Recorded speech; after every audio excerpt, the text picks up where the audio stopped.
to Island Riders ATV and Motocross. My name is Marvin here. I'm the man behind the videos. Thank you very much. Here at Island Riders, we like to focus on safety and just having fun in the sport so we can continue doing it forever. So I get to one of my local tracks to try to get some footage for you guys, and nobody's riding. So this is really big, nice, beautiful track, and nobody's even there. That's madness. My whole purpose with starting this page is to support the sport and expand it if I can. And when I see 3 generations of riders on a track together, you know, it kind of, you know, touches a soft spot in my heart, you know. I'm a little softy sometimes when I'm not on the track. I'll kick your ass when I'm on the track. Generation 1, he was racing on amateur league in the 80s and I think early 90s, give or take.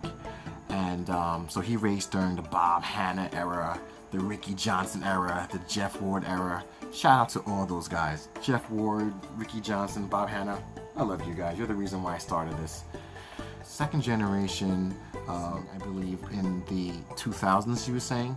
So during like the Ricky Carmichael and the James Stewart in the beginning of his career, during that era, early 2000s, mid 2000s. And the last generation, I think he was maybe like 9 or 10 maybe. He's currently racing right now, so you know, he only knows of the Dungeys and the Villapos and guys like that. So you know, I got a little bit of footage, not too much, but I made a little thing out of it. So here's the video. I hope you like it. Remember to please give me the thumbs up, share, comments. I answer all my comments, and please don't forget to subscribe again now.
I hope you liked the video. If you have any comments, questions, suggestions, leave it in the comment section down below. You can also leave it on my Facebook page or my Instagram page. You could see the button somewhere down below also. Thanks for watching, guys. More videos coming soon. Please support my channel. I know I'm a newbie, but I'm gonna be around forever, so you might as well subscribe and stick around now. Again, thanks and peace.